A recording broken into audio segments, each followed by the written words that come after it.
If we're trying to solve a triangle, again, we need to know what our side names are. So in this situation, I have given you that one angle is 42, and the side that is opposite of that given angle is 17. Of course, this is a right angle, so it's a right triangle. So again, this side is the opposite side, so we'll put an O over there. And R is right next to it, so this is the adjacent side. So if I'm going to look for R, then I'm looking for adjacent, and I know opposite. There are three relationships that we know, and we talked about those in class, and we find that those are sine, cosine, and tangent, and we remember those with SOHCAHTOA. Sine is the opposite over the hypotenuse, cosine is the adjacent over hypotenuse, and tangent is opposite over adjacent. So in this case, I have the O and I have the A. You always want to pick the one thing that you know. The 17 is opposite, so I have to use the opposite every time. And then one thing I don't know, R, is the adjacent side, so I'm going to look for that. So if I have O and A, the only one that has O and A in it is TOA. So I'm going to use tangent.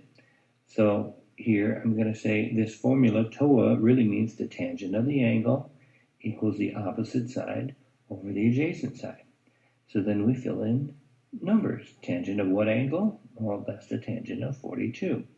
That equals the opposite side, which we said was 17, over the adjacent side, which is R. Well, algebra says if my unknown's at the bottom, it's just going to trade places with what's on the other side. So I'm going to end up with R is equal to 17 over tangent 42.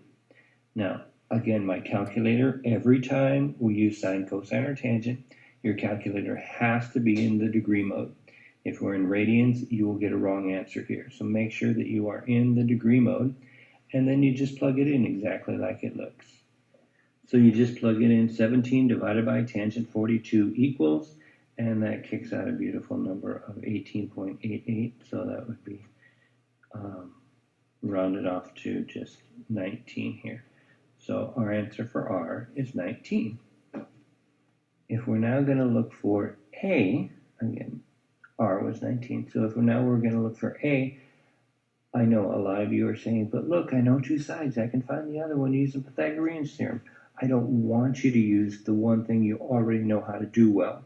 I want you to practice doing the stuff that you don't know how to do well until you can do that well. Then all of them are easy for you. So that's what you need to practice. So here we're going to do A, and again, the given value was 17, and 17 we said was opposite, and the A is the big side, so that is the hypotenuse. So if we have opposite and hypotenuse, and we look up here, the only one that fits opposite and hypotenuse is sine. Really easy. That's how we make our choice. I know the opposite. I'm looking for the hypotenuse. The two values I know are found only in sine. So here I'm going to say the sine of the angle is equal to O over H.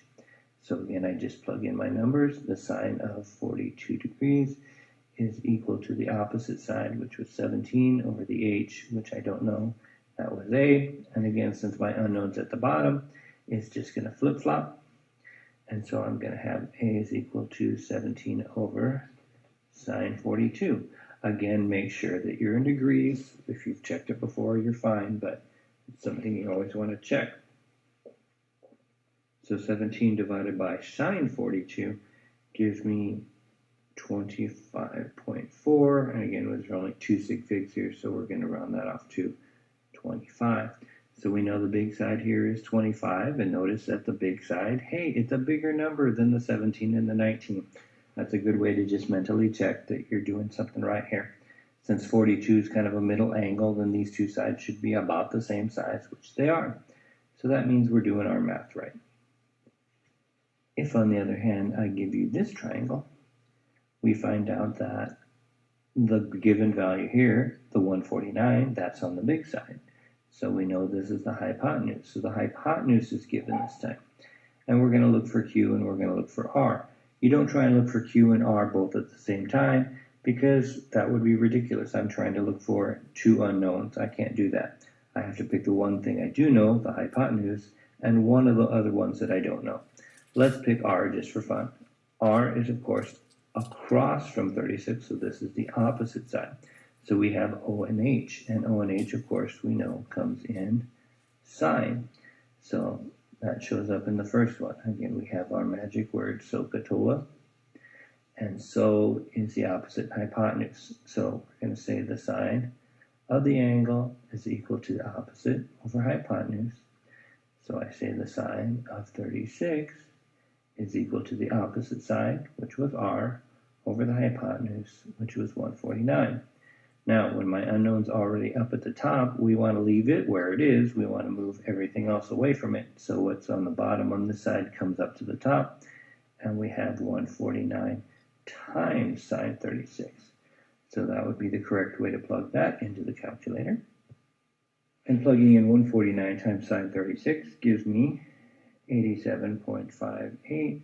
So in this, it looks like we have 3 sig figs, so that would be 87.6. And so that's going to be side R, 87.6. Now we want to try and solve for Q. So if we're looking at side Q, Q is right next to 36. If it's next to 36, and this is the adjacent side, 149 is still the hypotenuse. If we have adjacent hypotenuse, suddenly, hey, now we're going to use cosine because A and H go with C. So here we're going to say the cosine of the angle equals A over H. So we say the cosine of 36 equals A, which we said was Q, over the hypotenuse, which we said is 149. And again, if my unknown's up at the top, the 149 is just going to move up here. And that's the way we do the algebra, really simple. So 149 times cosine 36 gives me 120.5435. And of course, here, again, we have 3 sig figs in the 149, so we want to keep 3 sig figs here. So I'm going to round that off to 121. So this side is 121, the big side is 149, and this side over here is 87.6. That's how we do the triangles. They're really that simple. That's the way we do it if we know an angle already and we know one of the other sides.